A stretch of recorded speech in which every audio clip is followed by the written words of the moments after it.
بچه ها خفا بهت احترام کنین کارمندای وزیر خوقه امروز چهاربینی کمتر زیادتر گذشته احترام کنین بچه ها خفا بهت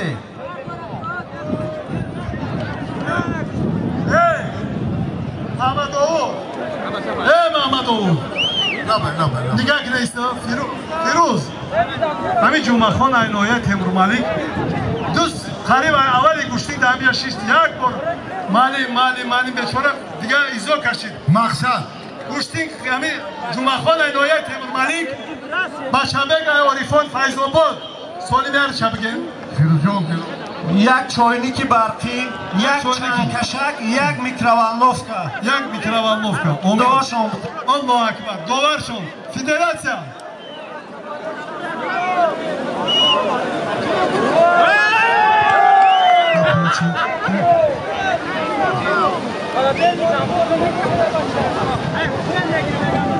منوچهر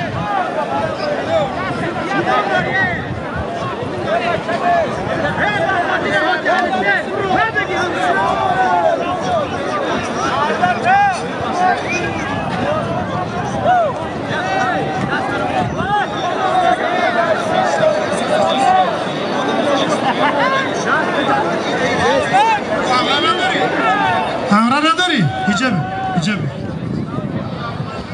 بگیرم ابراهیم چند نفر داشتید غولی میبرویه اینا ارزنده برنامه یافتیم بابا کوهستانی محشا پهلوانان محشا شاگردان استاد پیریان با اجازه شما این هر دشه یک کفکوبی کنین دو بتیم مهمان قطعی جمهوری تاجیکستان فدراسیون رسمی قطعی گوشتیم بگیرن فیروز جان اینا بینین ابراهیم قطعی پهلوانی تاجیکستان یک میکروالنوفکا. این چی بود دیگه؟ میکروالنوفکا.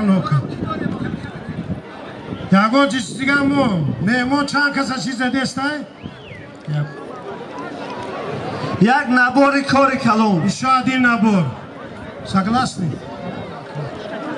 داور کیه خوالی؟ اکا داور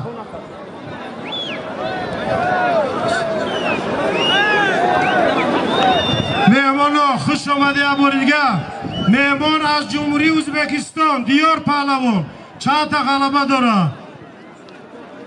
فیروز از خراسان تاجیکستان بریزاگی هر دوتون مهمان ازبکستان خوش کلیپسیس خوش آمدن یه بار دیگه فیروز مهمان از ازبکستان دو تا غلبه داره جمهوری تاجیکستان خطی گوشتین میگیره